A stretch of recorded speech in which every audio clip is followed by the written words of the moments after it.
Hello everyone, welcome you all to Chemistry Mantra classes. This is Vishal and today we are going to see the question which is based on the topic of what we have learned till now. तो बच्चों जो भी अब तक हम लोग जितना भी कॉन्सेप्ट सीखे हैं उस कॉन्सेप्ट पे कैसे क्वेश्चन पूछे जाते हैं और जो प्रीवियस ईयर में क्वेश्चन आए हुए हैं या फिर आपके एनसीईआरटी में क्वेश्चन दिए हुए हैं, चलिए उस क्वेश्चन को हम लोग देखते हैं कि कैसे अप्रोच करते हैं क्वेश्चन को। तो आज का वीडियो है बच्चों कि क्वेश्चन हम लोग जो भी क्वेश्चन है प्रीवियस ईयर में पूछा गया या एनसीईआरटी में उसको कैसे सॉल्व किया जाता है। तो चलिए बच्चों शुरू करते हैं।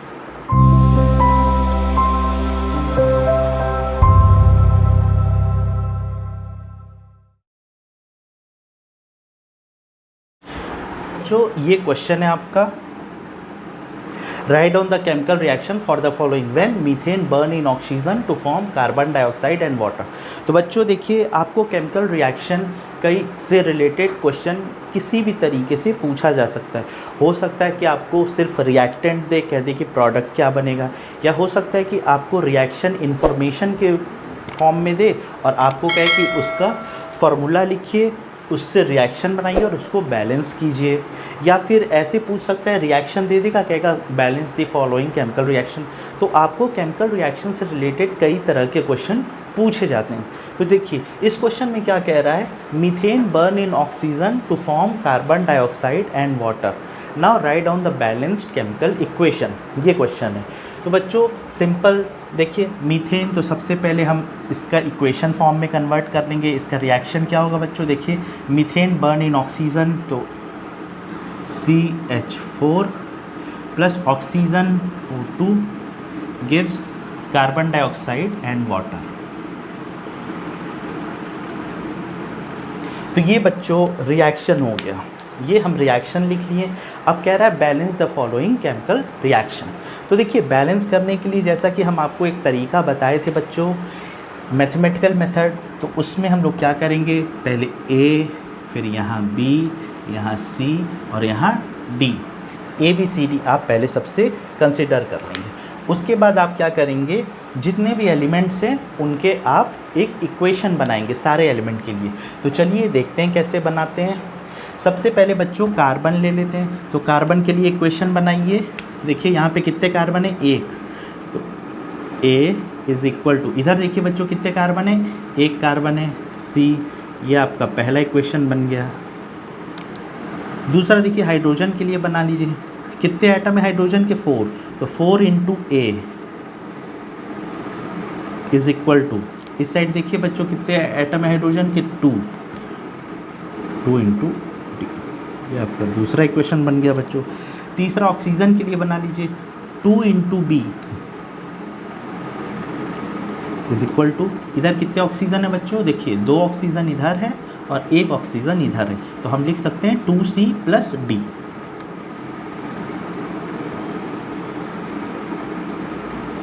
तो ये बच्चों आपका इक्वेशन बन गया। अब इसको बच्चों सॉल्व कैसे करना है, चलिए देखते हैं। तो हम क्या करेंगे, सबसे पहले हम ये देखते हैं कि कौन सा अल्फ़ाबेट मेरे मैक्सिमम इक्वेशन में प्रेजेंट है। तो चलिए यहाँ पे पहले A देखते हैं। तो A देखिए मेरे पहले इक्वेशन में भी प्रेजेंट है, दूसरे में भी प्रेजेंट है। C देख लीजिए मेरे पहले में भी प्रेजेंट है और तीसरे में भी प्रेजेंट है। D देख लीजिए मेरे पहले में प्रेजेंट है और दूसरे में और तीसरे में प्रेजेंट है। तो किसी को भी आप 1 मान सकते हैं। चलिए आज हम लोग D को 1 मानते हैं। Suppose D is equal to 1, consider.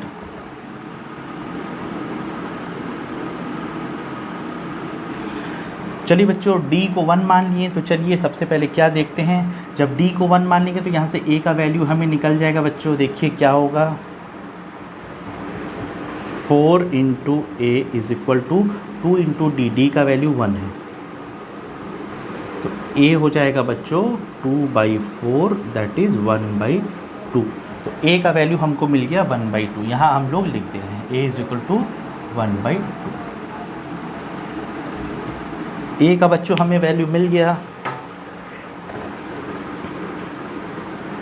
अब हम क्या करेंगे बच्चों, A का वैल्यू हमें मिल गया है, D का वैल्यू हमें मिल गया 1, D इज इक्वल टू 1, ये भी हमें मिल गया है। चलिए अब हमको C का वैल्यू चाहिए।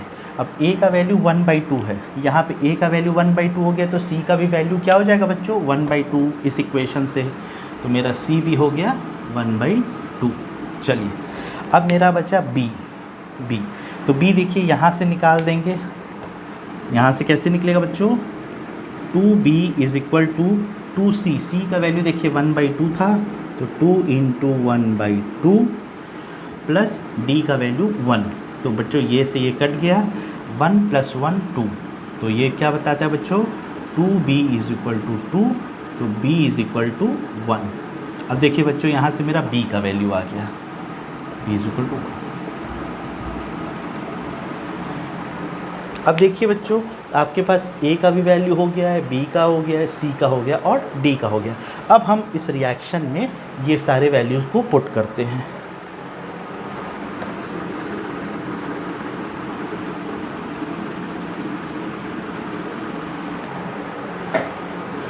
चलिए बच्चों सबसे पहले A का वैल्यू 1/2, तो हम लिखते हैं इसको यहाँ पे 1/2। B का वैल्यू देखिए क्या था बच्चों 1, तो हम यहाँ पे लिख देते हैं 1। C का वैल्यू 1/2, तो यहाँ पे हम लिख देते हैं 1/2, और D का वैल्यू हो गया 1, तो यहाँ हम लिख देते हैं बच्चों 1। चलिए अब हमें करना क्या होगा बच्चों, पूरे रिएक्शन को हम किससे मल्टीप्लाई कर दें 2 से। देख रहे हैं सबके रिमाइंडर में क्या है बच्चों 2, तो हम क्या करेंगे पूरे रिएक्शन को मल्टीप्लाई कर देंगे 2 से, ×2 पूरे रिएक्शन को। तो जैसे ही पूरे रिएक्शन को 2 से मल्टीप्लाई करेंगे बच्चों तो मेरा रिएक्शन क्या हो जाएगा देखिए ज़रा, CH4 + 2O2 गिव्स, अब यहाँ देखिए क्या बनेगा बच्चों CO2 + 2H2O, ये हमारा रिएक्शन बन गया। अब इसमें देखिए बच्चों रिएक्शन हमारा बैलेंस हो गया। अब चलिए चेक कर लेते हैं, इधर देखिए एक कार्बन है, इधर एक कार्बन है, कार्बन बैलेंस।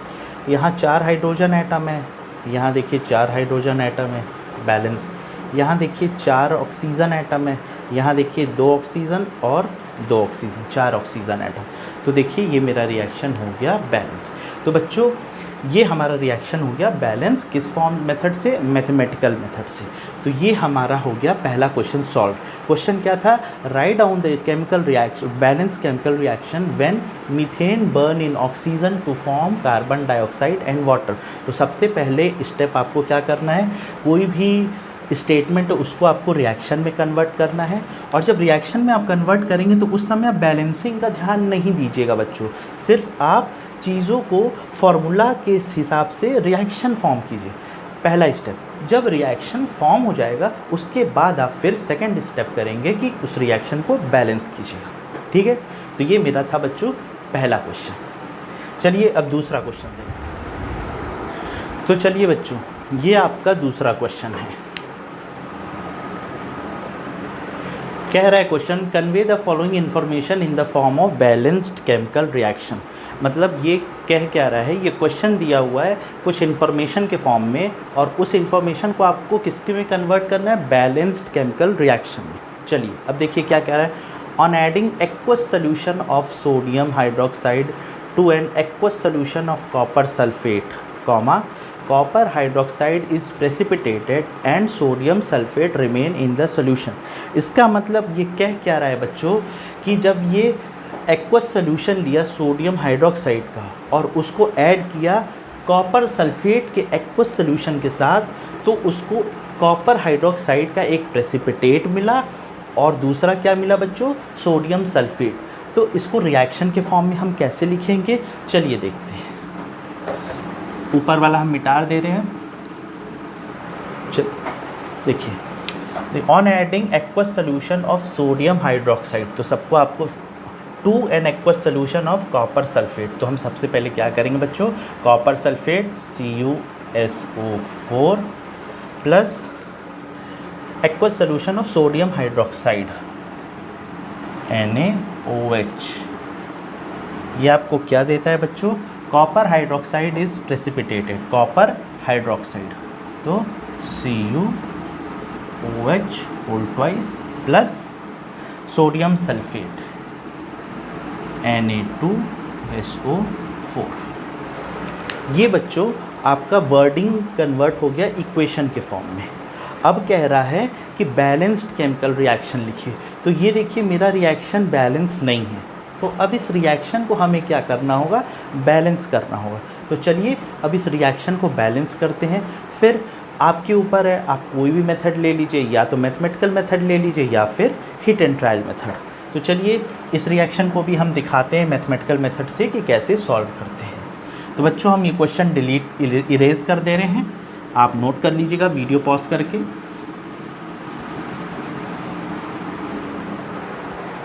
चलिए अब देखिए बच्चों ये रिएक्शन है, तो सबसे पहले हमें क्या करना है, A, B, C और D।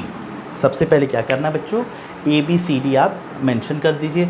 उसके बाद चलिए रिएक्शन के लिए हम इक्वेशन फॉर्म करते हैं। सबसे पहले कॉपर के लिए देखिए, तो यहाँ पे बच्चों कितना कॉपर एटम है, एक एटम है, तो लिखिए A इज़ इक्वल टू, इस साइड देखिए कितने कॉपर एटम है बच्चों, एक, तो A is equal to C।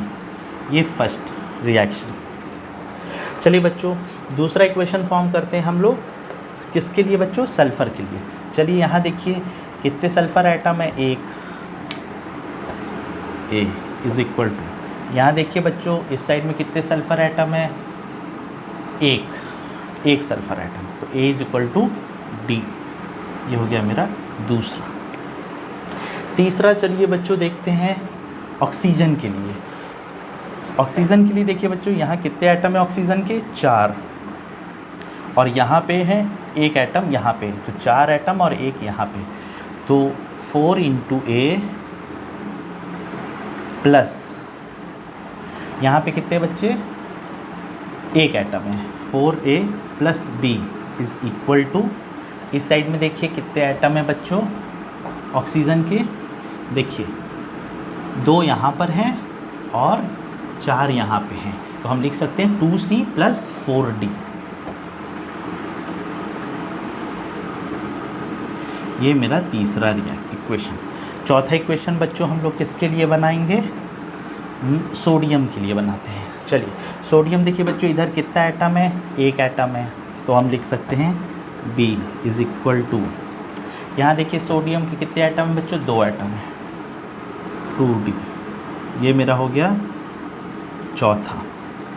पांचवा हम लोग किसके लिए बनाते हैं, ऑक्सीजन के लिए तो बन गया। पांचवा हम लोग बना लेते हैं हाइड्रोजन के लिए, तो यहाँ कितने एटम है हाइड्रोजन के, एक एटम है, तो हम लोग क्या लिखेंगे बच्चों यहाँ पे, B इज़ इक्वल टू, अब यहाँ देखिए बच्चों हाइड्रोजन के कितने एटम हैं आपके, 2 एटम यहाँ पर है, बस यहीं पर है, ठीक, तो 2C।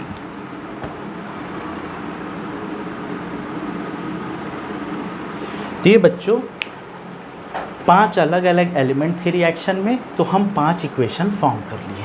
कौन कौन से एलिमेंट थे, कॉपर, सल्फ़र, ऑक्सीजन, सोडियम और हाइड्रोजन। तो इन पांचों एलिमेंट के हमने क्या किया, अलग से 5 इक्वेशन फॉर्म कर लिए। अब हमें कितना अननोन है इसमें, 1 2 3 4 अननोन वैल्यू है और 5 इक्वेशन है मेरे पास, तो बच्चों आराम से सॉल्व हो जाएगा। चलिए अब देखते हैं। अब देखिए ए, देखिए इस रिएक्शन पहले वाले इक्वेशन में भी ए है, दूसरे वाले में भी ए है, तीसरे में भी ए है, 3 इक्वेशन में। सी देखिए पहले में भी है और 5वें में भी है और तीसरे में भी है। चलिए हम ए को ही 1 मान लेते हैं, ए इज़ इक्वल टू 1, ये हम कंसीडर किए। बच्चों ए को हम 1 मान लेते हैं। चलिए अब जैसे ही आप ए को 1 मानेंगे, यहाँ से आपका ए का वैल्यू तो 1 हो ही गया, साथ में सी का भी वैल्यू 1, तो आपको ए का वैल्यू सी का वैल्यू मिल गया। अब ए का वैल्यू दूसरे इक्वेशन में देखिए रख के, तो डी का भी वैल्यू आपको मिल जाएगा 1। तो देखिए बच्चों आपको ए का भी वैल्यू मिल गया, सी का भी वैल्यू मिल गया और डी का भी वैल्यू मिल गया। अब बचा क्या आपको बच्चों, ए हो गया, सी हो गया, डी हो गया, अब बी बचा। तो बी देखिए बच्चों कहाँ से मिलेगा, यहाँ से देख लीजिए, यहाँ से आपको b का वैल्यू डायरेक्ट मिल जा रहा है, b is equal to 2 into C का वैल्यू आप रख दीजिए 1, तो यहाँ से मिल गया 2, तो यहाँ से आपको b का वैल्यू मिल गया 2। ठीक है बच्चों, तो अब देखिए आपको a b c d चारों का वैल्यू मिल गया। अब आपको करना क्या है, इस रिएक्शन में उठा के रख देना है। तो चलिए बच्चों, a का वैल्यू 1 तो हम यहाँ 1 रख दिए, b का वैल्यू 2 तो हम यहाँ पे 2 रख दिए, c का वैल्यू 1 तो हम यहाँ पे 1 रख दिए। 1 की जगह आपके ऊपर है, अगर 1 है तो आप छोड़ भी सकते हैं या तो फिर रखना हो तो रख भी सकते हैं।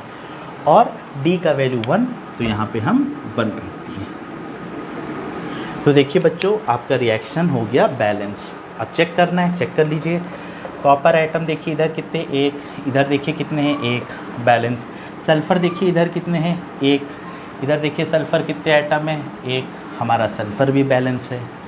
ऑक्सीजन देखिए बच्चों, 4 एटम ऑक्सीजन के प्लस यहाँ पे एक एटम, 2 एटम, 4 2 6 एटम ऑक्सीजन के। यहाँ देखिए बच्चों 2 एटम और 4 एटम, 6 एटम ऑक्सीजन के, ऑक्सीजन भी बैलेंस हो गया।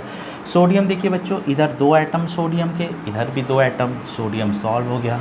हाइड्रोजन देख लीजिए बच्चों, इधर 2 एटम हाइड्रोजन के हैं और इधर 2 एटम हाइड्रोजन के। तो ये देखिए मेरा रिएक्शन हो गया बैलेंस। तो देखिए बच्चों, इक्वेशन देख के लग रहा था कि थोड़ा टफ है, 5 इक्वेशन है, कैसे सॉल्व होगा ये वो, पर देखिए कितने आसानी से इस रिएक्शन को हमने मैथमेटिकल मेथड से सॉल्व कर दिया। तो आपको जनरली करना क्या है, आपको सिर्फ ये देखना है कि कौन से ऐसे अल्फ़ाबेट लेटर है जो कि मैक्सिमम इक्वेशन में प्रेजेंट्स है और उसको आप 1 मान सकते हैं और फिर अपना इक्वेशन में रख के वैल्यू फाइंड कर सकते हैं। तो ये था बच्चों मेरा दूसरा क्वेश्चन। अब हम लोग मूव करते हैं अपने तीसरे क्वेश्चन। चलिए बच्चों, तो देखते हैं मेरा अगला केमिकल रिएक्शन। अगला क्वेश्चन पूछ रहा है, write a balance chemical equation with state symbol for the following reaction. अब देखिए कह रहा है, heated iron metal react with steam to form iron 2,3 oxide, और यहाँ पे इसका फॉर्मूला भी दे रखा है, एंड हाइड्रोजन। तो यहाँ सिंपल क्या कह रहा है बच्चों, आयरन मेटल को किसके साथ रिएक्ट कर रहा है, स्टीम, स्टीम मतलब वाटर, वाटर के साथ रिएक्ट कर रहा है और क्या बना रहा है बच्चों, ये बना रहा है आपका आयरन 2,3 ऑक्साइड जिसका फॉर्मूला दे रखा है, एंड हाइड्रोजन। तो देखिए सिंपल इसका रिएक्शन क्या होगा, iron metal, heated iron metal, iron Fe plus किसके साथ बच्चों, वाटर के साथ। तो ये क्या दे रहा है, आयरन 2,3 ऑक्साइड, हाइड्रोजन।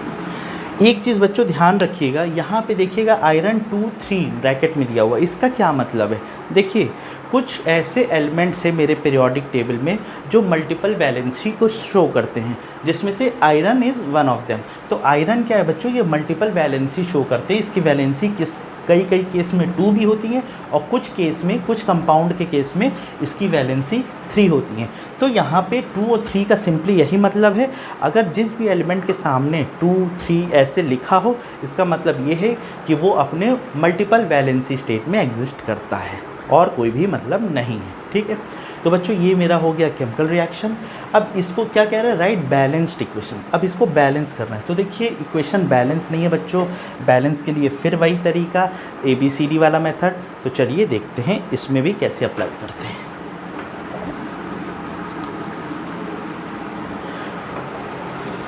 तो चलिए बच्चों, पहले आयरन के लिए लिख ले रहे हैं। यहाँ पे 1 एटम, यहाँ पे 3 एटम। तो सबसे पहले बच्चों A B C और D, ये 4 हम लोग लिख लिए। अब देखिए बच्चों, यहाँ पे कितने एटम है आयरन के, 1। यहाँ पे देखिए बच्चों कितने एटम है, 3।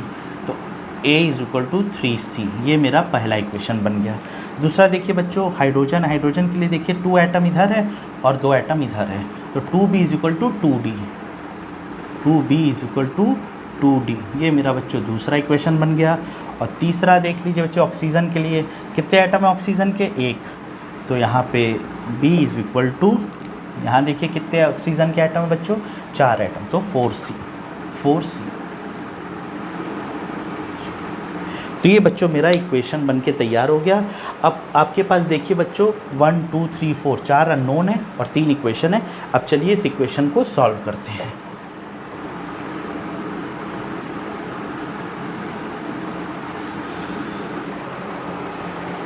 चलिए बच्चों, तो इस इक्वेशन को सॉल्व करेंगे। तो सबसे पहले देखिए ए यहाँ पे एक में अवेलेबल है, इसमें नहीं है, इसमें नहीं है। बी देखिए इसमें अवेलेबल है, इसमें नहीं है, इसमें अवेलेबल है और इसमें नहीं है। तो हम क्या करते हैं बच्चों, बी को 1 मान लेते हैं। बी इज इक्वल टू 1, ये हम क्या कर रहे हैं, कंसीडर बी को 1 मान लेते हैं। अब देखिए बच्चों, जैसे ही बी को 1 मानेंगे, सी का वैल्यू यहाँ से 1/4 हो जाएगा। सी का वैल्यू क्या हो जाएगा बच्चों, 1/4। देखिए बी को 1 मानेंगे तो सी क्या हो जाएगा, 1/4। ये मेरा बी हो गया, ये मेरा सी हो गया। अब देखिए बच्चों, यहाँ से ए का वैल्यू मिल जाएगा बड़े आसानी से। अब ए का वैल्यू कैसे मिलेगा बच्चों, ये देखिए A is equal to 3c, C का वैल्यू 1/4 है, तो 3 × 1/4, इसका मतलब 3/4। आपको ए मिल गया बच्चों 3/4, ए भी मिल गया। अब आपको बचा डी। डी देखिए किस में अवेलेबल है, इसमें। यहाँ पे बी का वैल्यू आप 1 रखिए। जैसे ही आप बी का वैल्यू 1 रखेंगे तो 2 × 1 इज इक्वल टू 2d। तो यहाँ से आपको मिल जाएगा बच्चों d इज इक्वल टू 1। तो ये आपको d का वैल्यू मिल गया 1। तो आपको बच्चों पूरा वैल्यू मिल गया a, b, c और d का। अब आप उठा के आप इस इक्वेशन में पुट कर दीजिए a, b, c, d का वैल्यू। तो देखिए आपको क्या मिलता है रिएक्शन। चलिए a का वैल्यू कहाँ गया, 3/4 पुट करिए।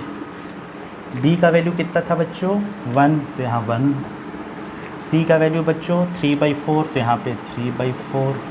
और d का वैल्यू कितना था, 1, तो यहाँ पे 1। अब देखिए बच्चों, हमें क्या करना है, पूरे रिएक्शन को किससे मल्टीप्लाई करते बच्चों, 4 से।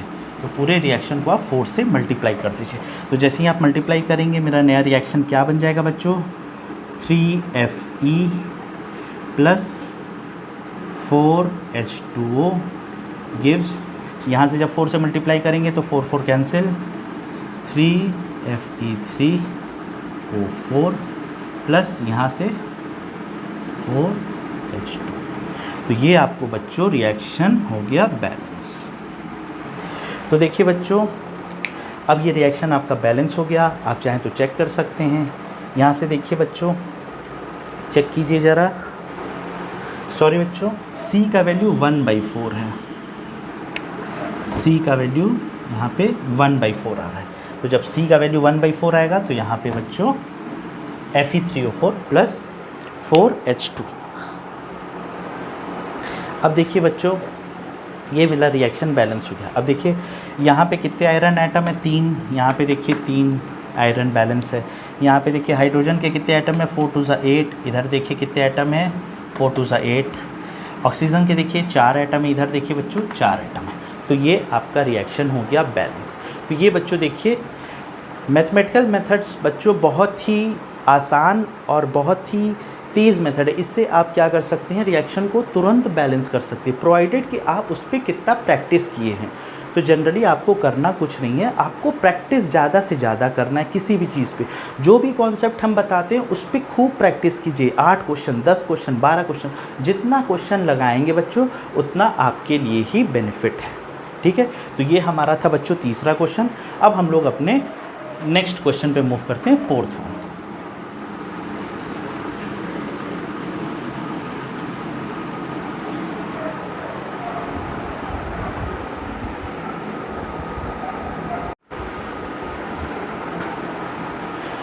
तो ये बच्चों आपका चौथा क्वेश्चन है।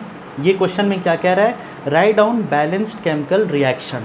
अब आपको ये दे दिया है hydrogen plus chlorine gives hydrogen chloride, और क्वेश्चन कह रहा है बैलेंस केमिकल रिएक्शन।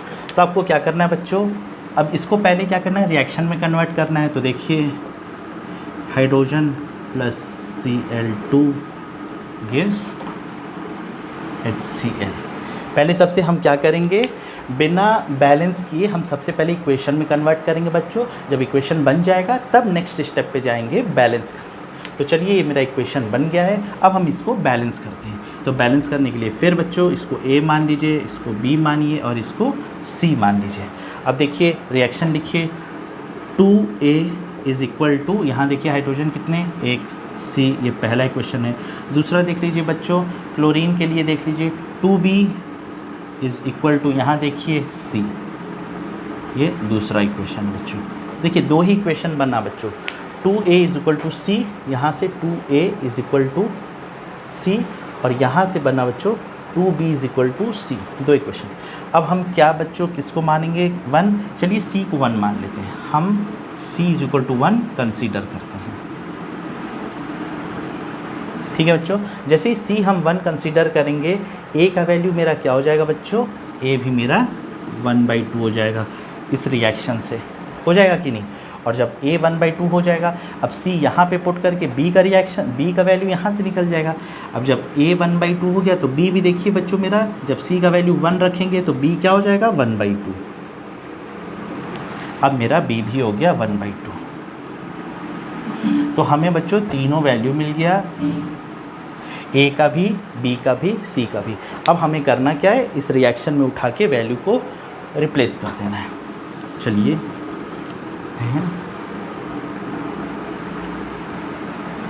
चलिए बच्चों, तो a का वैल्यू क्या हमें मिला है 1/2, b का वैल्यू मिला है हमें 1/2 और c का वैल्यू मिला है 1। अब देखिए पूरे रिएक्शन को हम क्या करेंगे 2 से मल्टीप्लाई कर देंगे। तो जैसे ही 2 से मल्टीप्लाई करेंगे बच्चों पूरे रिएक्शन को, हमें क्या मिल जाएगा, यहाँ मिलेगा H2 प्लस यहाँ मिलेगा Cl2, यहाँ मिलेगा 2HCl। ये आपका रिएक्शन हो गया बैलेंस्ड। तो देखिए बच्चों कितना आसान है, आपको इक्वेशन दिया हुआ है, इक्वेशन वर्डिंग के फॉर्म में दिया है और आपको कन्वर्ट करना है पहले इक्वेशन में और उसके बाद आपको बैलेंस करना है। तो ये हमारा था बच्चों अगला क्वेश्चन। ठीक है, तो बच्चों अब नेक्स्ट क्वेश्चन पे मूव करते हैं। देखिए बच्चों करना आपको कुछ नहीं है, सिर्फ प्रैक्टिस करना है। देखिए ये क्वेश्चन और प्रीवियस क्वेश्चन में थोड़ा सा अंतर है टाइम का। इस क्वेश्चन को हम लोग जल्दी कर लिए, क्यों, क्योंकि जैसे जैसे हम लोग क्वेश्चन पे प्रैक्टिस करते जाएंगे वैसे वैसे हमें क्या होगा, मास्टरी हासिल होते जाएगा। कोई भी चीज़ जितना ज़्यादा प्रैक्टिस करेंगे उतना ज़्यादा आप उसमें परफेक्ट बन जाएंगे, वही चीज़ है बच्चों। तो आपको करना क्या है, सिर्फ प्रैक्टिस करना है। तो चलिए बच्चों अब हम लोग दूसरे क्वेश्चन पे मूव। तो अगला क्वेश्चन बच्चों हमारा क्या कह रहा है, translate the following into chemical reaction and balance it. मतलब इसको आपको पहले केमिकल रिएक्शन में कन्वर्ट करना, उसके बाद उसको बैलेंस करना है। तो चलिए देखते हैं यहाँ क्या कह रहा है, hydrogen gas combined with nitrogen. तो हम पहले रिएक्शन लिख लेते हैं, hydrogen react with combined with nitrogen to give ammonia. ये बच्चों हम रिएक्शन लिख लिए। अब हमें करना क्या होगा, इसको बैलेंस करना है बच्चों।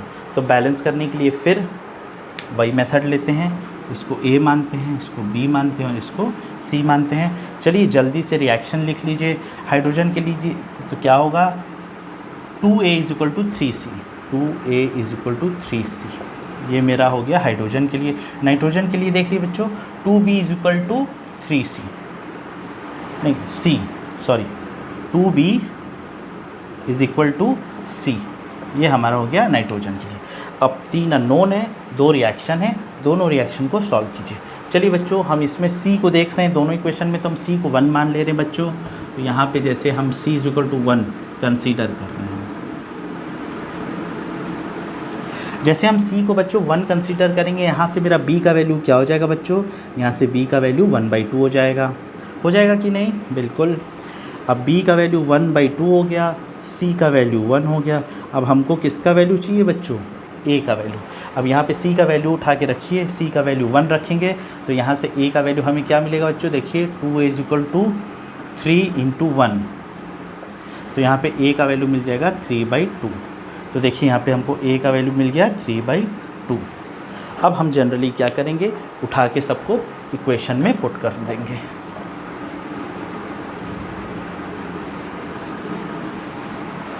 तो चलिए बच्चों इक्वेशन में पुट करते हैं और देखते हैं कि मेरा क्या है।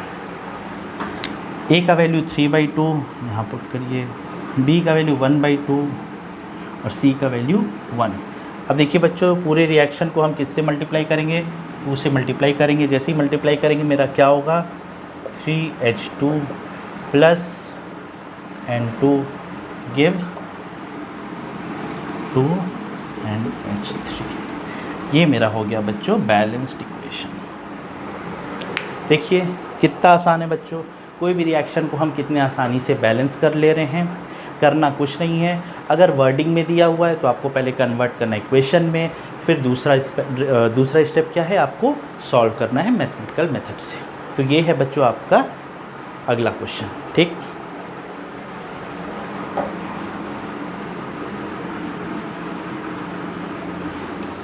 तो बच्चों अब हमें ये समझ में आ गया है कि आप लोग को बैलेंसिंग में कोई दिक्कत नहीं होना चाहिए, क्योंकि ऑलरेडी हम लोग इतना एग्जाम्पल देख चुके हैं और आप भी प्रैक्टिस कर रहे हैं। हाँ, अगर कुछ क्वेश्चन ऐसा आता है कि जिसमें कि ये मेथड फेल हो जा रहा है या ये मेथड नहीं अप्लाई कर पा रहे हैं, आंसर नहीं आ रहा है, तो बच्चों आप कमेंट बॉक्स में ज़रूर लिख के बताएं।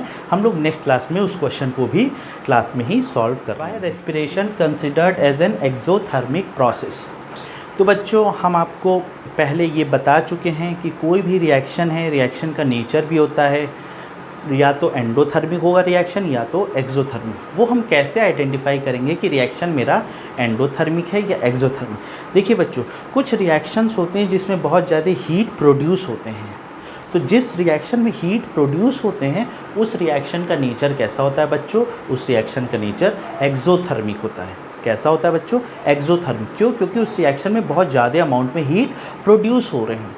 और कुछ रिएक्शंस बच्चों ऐसे होते हैं जिसमें बहुत ज़्यादा अमाउंट में हीट एब्जॉर्ब होता है ड्यूरिंग रिएक्शन।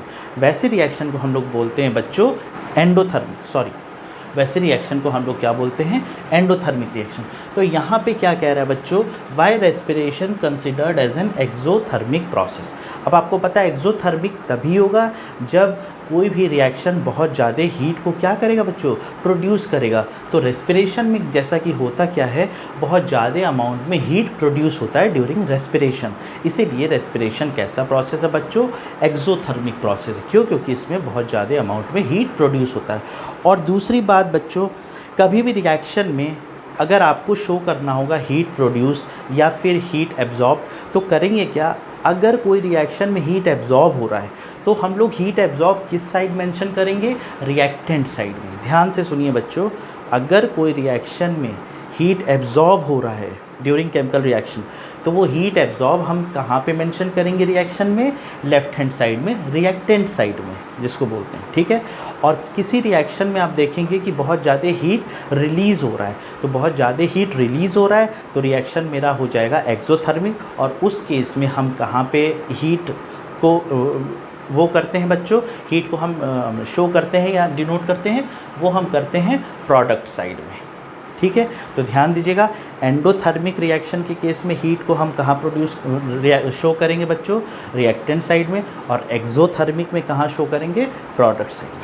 चलिए, इस रिएक्शन में पूछ रहा है सिंपली कि रेस्पिरेशन को हम लोग एक्सोथर्मिक क्यों बोलते हैं? हम लोग एक्सोथर्मिक इसलिए बोलते हैं क्योंकि during respiration large amount of heat is produced during chemical reaction, तो इसीलिए हम इसको बोलते हैं एक्सोथर्मिक। हाँ, अगर इसका बच्चों हमें लिखना होगा केमिकल रिएक्शन, तो सिंपली जब ग्लूकोज रिएक्ट होता है तो ग्लूकोज हो गया C6H12O6। ये जब बच्चों ऑक्सीजन के साथ रिएक्ट करता है तो ये बनाता है कार्बन डाइऑक्साइड और वाटर और हीट। अब देखिए बच्चों, यहाँ पे हमने क्या किया, चूँकि एक्सोथर्मिक है इसमें हीट रिलीज़ होता है, तो जब भी हीट रिलीज़ होगा हम किस साइड मेंशन करेंगे? Product side. और जब भी किसी रिएक्शन में हीट एब्जॉर्ब होता है तो हम किस साइड मेंशन करते हैं बच्चों? Reactant side. तो देखिए, ये बच्चों रेस्पिरेशन का एग्जाम्पल है। यहाँ पे ग्लूकोज जब ऑक्सीजन के साथ कंबाइन होता है तो बच्चों तो कार्बन डाइऑक्साइड और वाटर बनाता है। अब ये रिएक्शन बैलेंस नहीं है बच्चों, इस रिएक्शन को बैलेंस करना है, तो अगेन बैलेंस करने के लिए हम लोग क्या करेंगे? वही मैथमेटिकल मेथड अप्लाई करेंगे। आप कुछ रिएक्शन को खुद प्रैक्टिस कीजिएगा बच्चों अपने आप, अगर कोई डाउट होगा तो पूछिएगा। तो ये इस क्वेश्चन का सलूशन है बच्चों। और जहाँ भी क्वेश्चन ऐसे पूछे कि इसको क्यों एक्सोथर्मिक बोलते हैं, इसको क्यों एंडोथर्मिक, तो रीज़न सिर्फ और सिर्फ एक है, अगर कोई रिएक्शन एंडोथर्मिक है इसका मतलब ड्यूरिंग केमिकल रिएक्शन बहुत ज़्यादा अमाउंट में हीट एब्जॉर्ब हो रहा है, अगर एंडोथर्मिक है। और अगर एक्सोथर्मिक है तो बहुत ज़्यादा अमाउंट में हीट रिलीज़ हो रहा है। यही दो रीज़न है बच्चों। कोई भी क्वेश्चन आए आप ऐसे ही आंसर देना, क्यों एक्सोथर्मिक है और क्यों एंडोथर्मिक है। ठीक है। तो ये मेरा था क्वेश्चन। अगला चलिए बच्चों, अब नेक्स्ट क्वेश्चन की तरफ मूव करते हैं। तो बच्चों मेरा अगला क्वेश्चन क्या है, why should magnesium ribbon is clean before burning in air. देखिए बच्चों ये कॉन्सेप्चुअल क्वेश्चन है, इसका सलूशन हम आपको लेक्चर में भी दे चुके हैं, और अगर क्लियर ना हो तो चलिए आज फिर हम बता दें। देखिए बच्चों इसको समझिए, मान लीजिए बच्चों ये बीकर है, इसमें वाटर है भरा, ठीक है, और इसमें मैग्नीशियम रिबन रखा हुआ है, रखा है कि नहीं, बिल्कुल। ये बच्चों क्या आपका मैग्नीशियम रिबन। अब देखिए जनरली होता क्या है बच्चों, जो मैग्नीशियम यहाँ पे रखा हुआ है, इस मैग्नीशियम के आसपास इस बीकर में, जो कि एयर टाइट बीकर हम लोग नहीं कंसीडर कर रहे हैं, तो यहाँ पे कुछ ना कुछ एयर के मॉलिक्यूल्स हैं, है कि नहीं, एयर के पार्टिकल्स हैं सराउंडिंग में इस रिबन के। अब चूँकि ये रिबन है तो एयर पार्टिकल्स में क्या होता है बच्चों, ऑक्सीजन होता है, तो ये जनरली करेगा क्या, इस रिबन, ये रिबन ऑक्सीजन के साथ रिएक्ट कर लेगा और रिएक्ट करके बनाएगा मैग्नीशियम ऑक्साइड। क्या बनाएगा बच्चों, मैग्नीशियम ऑक्साइड। अब जैसे ही ये रिएक्ट करके मैग्नीशियम ऑक्साइड बना लेगा, अब चूँकि हमको पता है कि मैग्नीशियम ऑक्साइड एक कैसा कंपाउंड है बच्चों, ये एक स्टेबल कंपाउंड है, तो कोई भी रिएक्शन क्यों होता है, अपने स्टेबिलिटी को अचीव करने के लिए। भाई कोई भी अगर स्टेबल होगा तो वो क्यों रिएक्ट करेगा, वो रिएक्ट नहीं करेगा, बिल्कुल। तो ठीक उसी तरह बच्चों जो मैग्नीशियम रिबन है ऑक्सीजन के साथ आके मिल के बना लेता है मैग्नीशियम ऑक्साइड, ठीक है बच्चों, जो कि ये अपने आप में एक स्टेबल कंपाउंड है। अब देखिए जब मैग्नीशियम ऑक्साइड बना लेगा तो जो इस रिबन होगा बच्चों, इस रिबन के ऊपर ऊपर क्या होगा बच्चों, ये ऑक्साइड का लेयर फॉर्मेशन हो जाएगा। किसका बच्चों, ऑक्साइड लेयर, ये ऑक्साइड लेयर फॉर्म हो जाएगा। तो हम लोग जनरली क्या होता है, मैग्नीशियम रिबन को बर्न करने से पहले क्लीन करते हैं। क्लीन क्यों करते हैं बच्चों, ताकि जो ये स्टेबल कंडीशन में है, वो स्टेबल कंडीशन में क्यों है, क्योंकि ये ऑक्सीजन के साथ रिएक्ट करके मैग्नीशियम ऑक्साइड बना लिया, और इसके ऊपर देखिए ये ऑक्साइड लेयर फॉर्म हो गया। तो हम लोग सैंड पेपर से अच्छे से रब करते हैं, ताकि जो ये ऑक्साइड लेयर, जो ऑक्साइड फॉर्मेशन हुआ है इस रिबन के ऊपर, वो अच्छे से साफ़ हो सके, ये जो रिबन है अपने अनस्टेबल स्टेट में चला जाए, ताकि वो रिएक्ट करे ऑक्सीजन के साथ और मैग्नीशियम ऑक्साइड बना सके, जो कि वाइट पाउडर के फॉर्म में होता है। तो बच्चों generally why should magnesium ribbon is cleaned before burning in air, reason बता दिए बच्चों क्यों क्लीन किया जाता है, क्योंकि वो रिएक्ट करके ऑक्सीजन के साथ मैग्नीशियम ऑक्साइड बना लेता है, जो कि एक स्टेबल कंपाउंड होता है, और चूँकि स्टेबल होता है तो वो रिएक्ट नहीं करेगा, तो उसको रिएक्ट कराने के लिए जो ऑक्साइड का लेयर ऊपर बना होता है, उस लेयर को क्या करते हैं बच्चों, बालू कागज़ से अच्छे से रगड़ते हैं, ताकि जो ऑक्साइड लेयर है वो अच्छे से साफ़ हो जाए, और ये ऑक्सीजन के साथ रिएक्ट करके मैग्नीशियम ऑक्साइड, जो कि वाइट पाउडर होता है, वो फॉर्म कर ले। तो ठीक है बच्चों, तो ये हो गया इसका एक्सप्लेनेशन, ठीक है। देखिए कोई भी क्वेश्चन है, आप बस ये ना देखिए ये क्वेश्चन ये आंसर है, समझने का कोशिश करिए। अगर एक बार आपको ये हैबिट जनरेट हो जाएगा कि ऐसा है तो क्यों है, लॉजिक क्या है इसके पीछे, अगर वो समझ लेंगे तो आपको पूरे केमिस्ट्री में कोई भी दिक्कत, केमिस्ट्री ही नहीं बच्चों, कोई भी सब्जेक्ट, चाहे आप फिज़िक्स पढ़ रहे हो, चाहे आप केमिस्ट्री पढ़ रहे हो, चाहे आप मैथमेटिक्स पढ़ रहे हो, कोई भी सब्जेक्ट पढ़ रहे हो, अगर आपका कॉन्सेप्ट क्लियर है तो आप कोई भी क्वेश्चन को बड़े आसानी से सॉल्व कर सकते हो, ठीक है। तो यहाँ पे ये क्वेश्चन का सलूशन आपको बता दिए, जैसा कि बुक में जो लिखा है वो आप रट लेंगे, उससे काम नहीं चलने वाला है। आप अभी से अगर आपको तैयारी करना है आईआईटी के लिए या फिर नीट के लिए, तो आपको रटना तो बिल्कुल छोड़ना ही होगा। भूल जाइए कि रटना है, रटना क्या होता है, आप साइंस के स्टूडेंट हो, रटने के लिए कुछ भी नहीं है, सारी चीज़ के पीछे लॉजिक है, आप लॉजिक समझिए, चीज़ बहुत अच्छे से समझ में आ जाएगी, तो रटने का कोई भी ज़रूरत नहीं है। तो ये क्वेश्चन होप कि क्लियर हो गया होगा बच्चों। चलिए अब अगला क्वेश्चन की तरफ मूव करते हैं। तो चलिए बच्चों अगला क्वेश्चन ये कह रहा है आपसे कि what does the symbol AQ represent in the chemical reaction. कोई भी केमिकल रिएक्शन में अगर आप देखोगे तो केमिकल रिएक्शन में उस रिएक्टेंट और प्रोडक्ट के साइड, रिएक्टेंट के साइड और प्रोडक्ट के साइड बच्चों उस पर्टिकुलर कंपाउंड का फिजिकल स्टेट भी मेंशन होता है, या तो सॉलिड होगा, या तो लिक्विड होगा, या तो फिर गैस होगा, या तो फिर EQ मीन्स एक्वस। तो एक्वस सोल्यूशन का कुछ नहीं मतलब होता है बच्चों, एक्वस सोल्यूशन मतलब वाटर सोल्यूशन होता है। मतलब वो कंपाउंड किसके साथ बच्चों डिजॉल्व है, वाटर के साथ। जब कोई भी कंपाउंड वाटर के साथ मिलकर सॉल्यूशन बनाता है बच्चों, तो उसको हम लोग बोलते हैं एक्वस सोल्यूशन। फॉर एग्जांपल जैसे अभी हम आपको एग्जांपल दिए थे ग्लूकोज का C6H12O6, ये हमारे एक्वस के फॉर्म में बच्चों, ये करेगा ऑक्सीजन के साथ रिएक्ट, तो ये बनाएगा कार्बन डाइऑक्साइड प्लस वाटर। तो देखिए बच्चों यहाँ पे ग्लूकोज किस फॉर्म में, मेरा एक्वस फॉर्म में, मतलब ये वाटर का सोल्यूशन है यहाँ पे। तो जहाँ भी एक्वस मेंशन है किसी भी केमिकल रिएक्शन में, इसका मतलब यही है कि वो कंपाउंड, वो जनरली वो सोल्यूशन जो है वो कैसा सोल्यूशन है बच्चों, वाटर सोल्यूशन है। मतलब वो कंपाउंड किसके साथ मिक्स है, वाटर के साथ। ठीक है, तो ये हो गया मतलब बच्चों एक्वस का। अब चलिए अगला क्वेश्चन, ये बच्चों मेरा अगला क्वेश्चन है। ये क्वेश्चन क्या रहा है, ammonia react with oxygen to form nitrogen and water. आपको सीधा सीधा रिएक्टेंट दिया हुआ है, प्रोडक्ट दिया हुआ है। अब कह रहा है right balance chemical reaction and state the symbol of reactant and product. इस क्वेश्चन में क्या करना है, सबसे पहले आप इस स्टेटमेंट को कन्वर्ट कीजिए इक्वेशन में, इक्वेशन करने के बाद बैलेंस कीजिए, और बैलेंस के बाद जो रिएक्टेंट और प्रोडक्ट है उसका फिजिकल स्टेट को भी हमको मेंशन करना है। तो चलिए देखते हैं।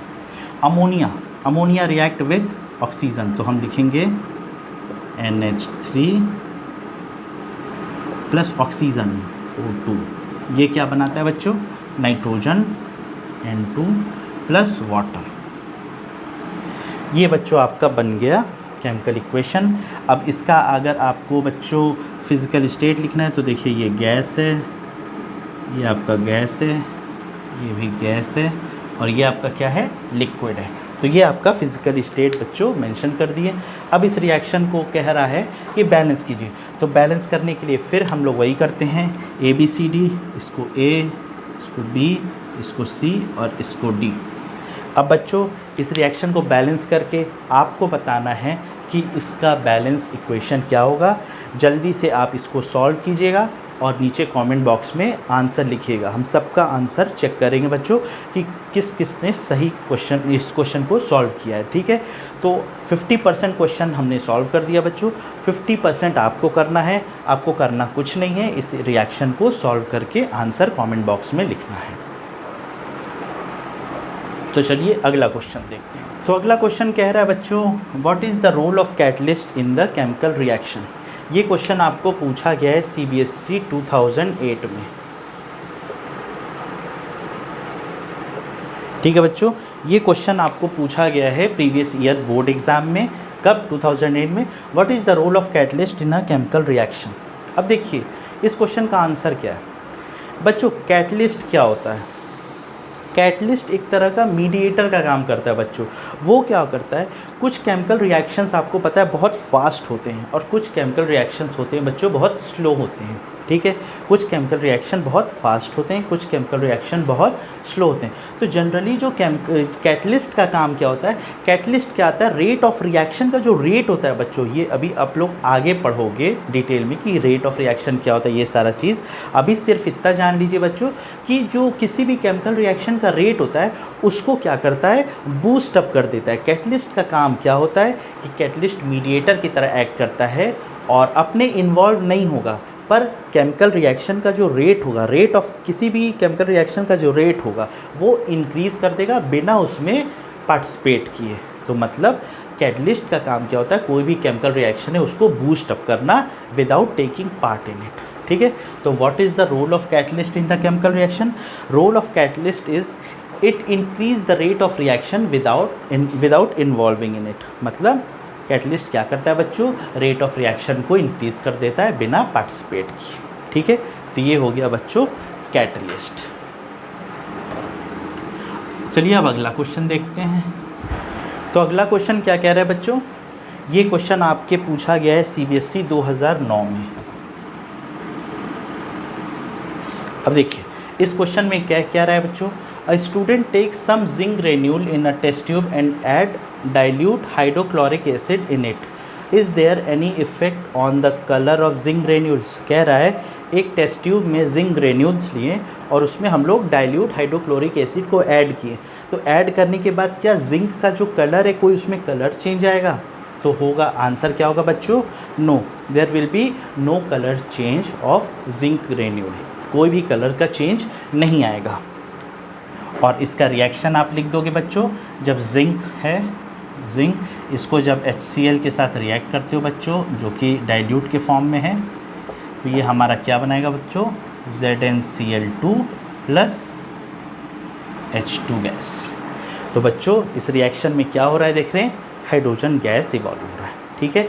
तो इस रिएक्शन में क्या कह रहा है? Is there any effect of colour on zinc, there on zinc granule, is there any effect on the colour of zinc granule? तो आंसर क्या होगा? No, there will be no change in the colour of zinc granule and the reaction will be zinc plus hydrochloric acid which is in dilute form. This reaction will give zinc chloride along with hydrogen. तो ये आपको reaction लिख देना है, ठीक है बच्चों। तो इस रिएक्शन को आप बैलेंस कर लीजिएगा बच्चों अपने बैलेंसिंग मेथड से, ठीक है। तो ये हो गया इस क्वेश्चन का सल्यूशन। ये पूछा गया है CBSE 2009 में। चलिए अगला क्वेश्चन। ये बच्चों अगला क्वेश्चन है। इस क्वेश्चन में क्या कह रहा है? On what basis chemical reaction is balanced. तो हम लोग केमिकल रिएक्शन को किस बेसिस पे बैलेंस करते हैं? तो चलिए बच्चों, हम लोग लॉ ऑफ कंजर्वेशन ऑफ मास पढ़े हैं, पढ़े कि नहीं बच्चों? बिल्कुल, हम लोग लॉ ऑफ कंजर्वेशन ऑफ मास पढ़े हैं और हम ये जानते हैं कि कोई भी chemical reaction except nuclear reaction, nuclear reaction को आप किनारे कर दीजिए, उसके अलावा जो भी केमिकल रिएक्शन होता है बच्चों वो किसको फॉलो करता है? लॉ ऑफ कंजर्वेशन ऑफ मास को। और लॉ ऑफ कंजर्वेशन ऑफ मास के अकॉर्डिंग जितने मास रिएक्टेंट के होते हैं उतने ही मास प्रोडक्ट के, मतलब mass of reactant is always equal to mass of product. ये मेरा बच्चों कहता है law of conservation of mass. तो कह रहा है on what basis chemical reaction is balance? Chemical reaction is balance on the basis of law of conservation of mass, where mass of reactant is always equal to mass of product for every chemical reaction except nuclear reaction, ठीक है बच्चों। तो ये इस question का answer है। देखिए बच्चों, कोई भी क्वेश्चन है, अगर आपका लॉजिक क्लियर है, कॉन्सेप्ट क्लियर है, तो ज़रूरी नहीं कि वो क्वेश्चन आप पहले सॉल्व किए हों तभी वो आप सॉल्व कर पाएंगे। अगर आपके पास कोई नया क्वेश्चन आ जाता है, मान लीजिए अगर आपके पास कोई भी नया क्वेश्चन आता है जो कि आप पहले नहीं सॉल्व किए हो, पर हाँ अगर आपका कॉन्सेप्ट क्लियर है, अगर आपका लॉजिक क्लियर है, तो वो आप अपना दिमाग लगा के उस क्वेश्चन को भी बड़े आसानी से सॉल्व कर सकते हैं, प्रोवाइडेड कि आप जो भी कॉन्सेप्ट सीखे हैं उसको कितना अप्लाई किए हैं, उस कॉन्सेप्ट से रिलेटेड आप कितना क्वेश्चन को सॉल्व किए हैं। इसीलिए कह रहे हैं बच्चों बार बार, जो भी चीज़ पढ़ा रहे हैं जाके उसका थॉरो रिवीजन करिए, उससे रिलेटेड जितना भी क्वेश्चन बन सकता है आप उससे क्वेश्चन, एक बुक नहीं, आप NCERT हो क्या आपके पास, तो कोई अगर साइड बुक रखे हैं तो साइड बुक को सॉल्व कीजिए। आप NCERT की तरफ ही सीमित मत रहिए कि बस NCERT हो गया तो हो गया। आपके पास जो भी किताब है उसमें जो भी क्वेश्चन है, उस कॉन्सेप्ट जो कि आप सीखे हैं उससे रिलेटेड, तो आप उठाइए और सॉल्व करना शुरू कर दीजिए। तो ये बच्चों था मेरा अगला क्वेश्चन। तो बच्चों ये था कुछ क्वेश्चन जो कि आज हम लोग ने क्लास में देखा कि जो भी कॉन्सेप्ट अब तक हम पढ़े हैं, जैसे कि हम लोग अब तक कौन कौन सा कॉन्सेप्ट कवर कर लिए हैं बच्चों, केमिकल रिएक्शन कर लिए हैं, क्या क्या चीज़ होता है, ऑब्जर्वेशन ऑफ केमिकल रिएक्शन, उसके बाद कैरेक्टरिस्टिक्स ऑफ केमिकल रिएक्शन और how to balance chemical reaction. तो इतना चीज़ हम लोग अब तक कवर कर चुके हैं बच्चों। तो उससे रिलेटेड जितना भी क्वेश्चन NCERT में आपके था या फिर आपके प्रीवियस ईयर क्वेश्चन में पूछा गया था, हम लोग ने यहाँ पे देख लिया कि कैसे सॉल्व करते हैं, कैसे किसी भी क्वेश्चन को अप्रोच करते हैं। अब आपका काम है बच्चों कि ये पूरा क्वेश्चन को फिर से एक बार अपने आप दोहराइए और उसके अलावा जितना और भी क्वेश्चन बनता है बच्चों उसको आप प्रैक्टिस कीजिए। अगर कोई डाउट हो तो नीचे कमेंट बॉक्स में ज़रूर लिखिए। और एक क्वेश्चन आपको जो दिए थे उस क्वेश्चन का आंसर, बैलेंसिंग इक्वेशन आप हमें कमेंट बॉक्स में करके बताइए। चलिए, सब लोग को सॉल्व करना है और आंसर कमेंट बॉक्स में लिखना है, हम देखेंगे। और इससे रिलेटेड जो भी और क्वेश्चन आपको मिलेगा बच्चों दूसरे बुक में, वो भी सॉल्व कीजिए। अगर कोई डाउट होता है तो आप कमेंट बॉक्स में हमें ज़रूर लिखिए, हम आपका नेक्स्ट वीडियो में वो भी क्लियर कर देंगे। तो बच्चों आज का वीडियो बस इतना ही। अब आप जाइए अच्छे से रिवाइज़ करिए, प्रैक्टिस कीजिए, प्रैक्टिस जितना प्रैक्टिस कर सके उतना प्रैक्टिस कीजिए। और अगला लेक्चर हम लोग लेके आएंगे बच्चों टाइप्स ऑफ केमिकल रिएक्शन। अब हम लोग आगे बढ़ेंगे तो अगला लेक्चर में हम लोग कवर करेंगे टाइप्स ऑफ केमिकल रिएक्शंस, उसके बाद बच्चों उसका एप्लीकेशन, और फिर इस चैप्टर के एंड पे आ जाएंगे बच्चों। और जैसे ही चैप्टर ख़त्म होगा फिर से हम लोग जो रिमेनिंग कॉन्सेप्ट जो हम लोग पढ़ेंगे आगे उसको कैसे अप्लाई करते हैं वो लोग हम लोग देखेंगे। ठीक है बच्चों, तो मन लगा के पढ़िए, जितना पढ़ाया जा रहा है उतना पढ़िए, खूब मेहनत करिए, खूब मेहनत कीजिए, नंबर आपका आएगा ही आएगा। तो आपको किसी भी चीज़ से डरना नहीं है कि ये चीज़ बहुत हार्ड है, ये बहुत आसान है। बच्चों कोई भी चीज़ हार्ड नहीं होता, कोई भी चीज़ आसान नहीं होता, बस आप उस पर कितना वर्क कर रहे हैं, आप उस पर कितना टाइम दे रहे हैं, उस पर डिपेंड करता है। तो बस अब आपको कुछ करना नहीं है, सिंपली घर में रहिए और ज़्यादा से ज़्यादा क्वेश्चन पे प्रैक्टिस करिए। Thank you.